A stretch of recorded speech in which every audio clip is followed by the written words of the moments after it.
Chapter 1. Striptwake. The first thing Henry felt was the weight of cold air dragging against his chest. He opened his eyes to a gray sky, its clouds swollen with silence. Damp earth clung to his arms. His shirt was torn. His boots were gone. No phone, no bag, no trail. He sat up slowly. Pines towered around him, ancient, motionless, uncaring. The forest offered no answer, no sound but wind. Scampanic tightened in his ribs. He scanned his surroundings. Nothing, just endless trees and underbrush broken only by distant birdsong. No path, no prints, just raw nature. He shouted once, twice. The sound died too fast. Was this a test? A crash? Kidnapping? Some survival experiment? It didn't matter now. He had to move, or die. Instinct kicked in. Sun directionist. Moss on the tree sticker on the north side. He remembered scraps from books, documentaries, movies. But theory wasn't shelter. It wasn't food. And it wasn't warmth. He needed all three. First fire. The hunt begins by afternoon. Henry's throat burned, his legs trembled. He'd found a narrow creek, cold but clean-looking. He drank carefully, splashing water on his face. He scouted for shelter, a low rock overhang, half hidden in the slope. Dry leaves, bark, and pine needles became bedding. Fire or freeze cold was coming fast. Without fire, he wouldn't make it. He tore strips from his undershirt, wrapped his hands, and searched. For dry wood, his fingers froze, shaking. He scraped rocks. Nothing. Then more. Sparks more. Useless. He cursed. His breath formed clouds in the dark. Then heat, a flicker, a flame. Night 1, the fire became everything. Light, heat, life. Henry stared into it for hours, unmoving as the woods whispered around him. He was alive. For now, but this was just the beginning. The second day, morning cold, when Henry woke. The fire had died. His body ached from the hard ground. His fingers were stiff, lips cracked, but he was still breathing. He stretched slowly, muscles sore, and reluctant food that was now priority number 1. Learning hunger, he foraged cautiously berries, roots, insects, anything non-toxic. He tested bark from birch trees, chewed slow. Hunger overpowered disgust. He crushed ants between his teeth and swallowed. He hated it, but he kept going. Tracking the wind later, he climbed a ridge. From the top, endless green. A hawk cried in the distance. Then movement. A deer. He followed not to hunt yet, but to understand paths. He was no longer just surviving. He was beginning to watch and learn. Shelter and shadow fortify. Henry returned to his overhang. He reinforced it with branches, wove pine needles between deadwood, made a windbreak. It wasn't much, but it felt like something. Something he built. Something his. Rainfall, the skies darkened. Rain hit hard, drumming through the trees. Water slipped past the cracks in his shelter. He huddled, shivering. But the roof held. Mostly. Thunder echoed like distant artillery. The storm raged, and Henry stayed still listening. The visitor at night, he heard it. Not the storm, not wind, something else. A branch snapped nearby. A low breath. Then silence. He held his breath, eyes wide. Something had found his fire. Tracks, claw marks at dawn. He stepped outside. The earth was wet, and there in the mud tracks, not deer, not rabbit, bear. Too close. He marked the prints with stone, changed his patterns, moved his food. Instinct and adrenaline became his tools. Defensive measures, he sharpened sticks, made noise traps with cans and pebbles. Found a longer branch heavy enough to swing, not a weapon. A warning. The forest didn't care. But it would listen to force. The edge of something. That night, the stars were clear. For the first time, Henry looked up and didn't feel panic. He saw distance, navigation, hope. But something deeper stirred in him too. The forest had become real, not just land, not just trees. It was watching. And he no longer minded. Close calls. The second visitor this time, it wasn't a bear. It was something smaller, quicker. Coyote, bobcat. The growl was brief, a warning. Henry stood firm, torch in hand, eyes in the dark, then nothing. Waterborne, the stream had changed muddy fast. He followed it upstream.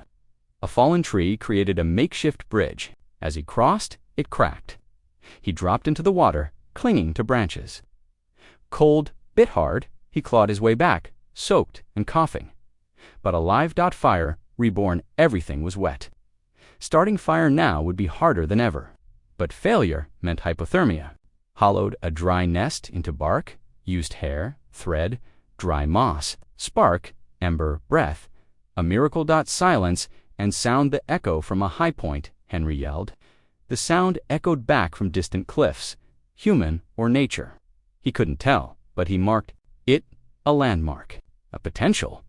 The songbird he hadn't heard a bird in days. Then suddenly, one sang. Bright, high-pitched, rhythmic.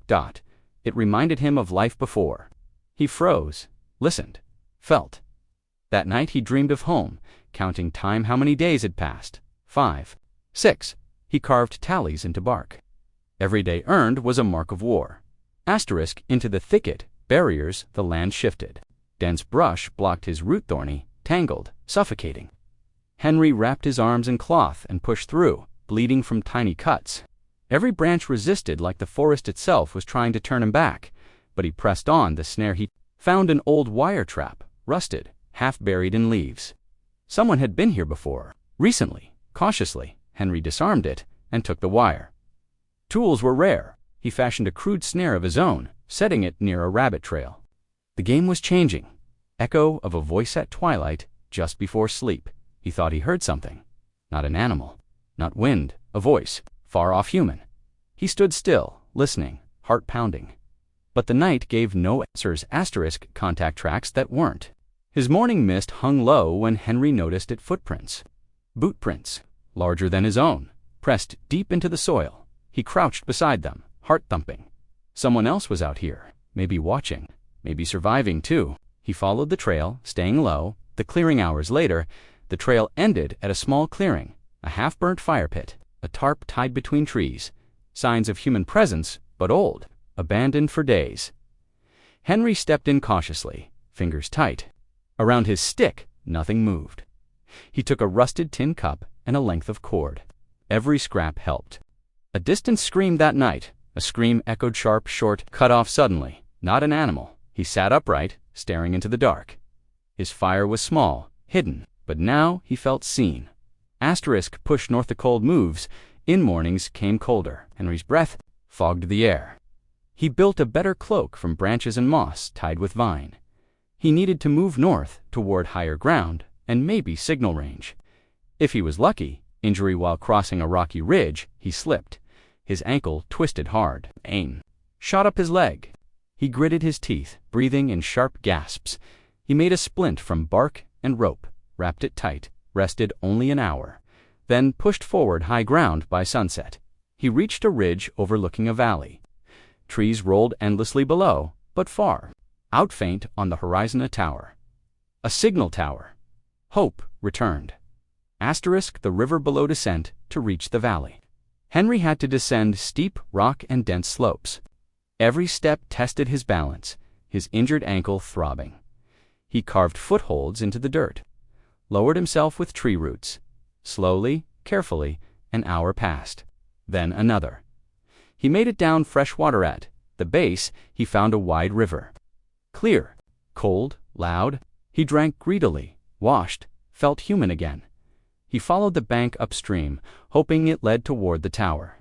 It felt like a real path, a natural road. Eyes watching in the silence between river roars. He felt it again. A presence, someone tracking, shadow between trees. The hair on his arms rose. He didn't run, didn't stop, just kept walking. And still the stranger. Near dusk, Henry spotted a figure, a head leaning by the water, cloaked, still, not wild, not panicked. Waiting? Henry called out, voice firm. The figure turned. An older man, eyes wary, but not hostile. Didn't think anyone else was left, the man said. Exchanged, they spoke little. The man, his name was Eliasher, dried meat. Henry offered the tin cup. They spoke of storms, beasts, and silence. Elias had been out here for weeks, maybe longer, maybe hiding. Camped together that night. They shared firelight, not friendship yet, but warmth. Henry slept lighter, dreams darker. But for the first time less alone. Asterisk shelter in the hollow. The broken cabin following Elias upriver, they found a collapsed cabin nestled into a hollow. Moss-covered, half-caved in, but salvageable. It became base, shelter, walls to rest against. They cleared debris, built a better roof with bark and old planks. Stories by Firelight Leah spoke. More now, he'd been a ranger, knew the land, lost his radio in a storm. Stayed alive by trusting the forest. Henry listened, learned, compared scars. The fire cracked as tales of storms and solitude filled the hollow. Trust earned, they took turns keeping watch, shared dried roots and filtered water. One night, Elias gave Henry his last real knife. "You'll need it when I can't be there," he said. Trust was growing. Slowly earned, not given, asterisk.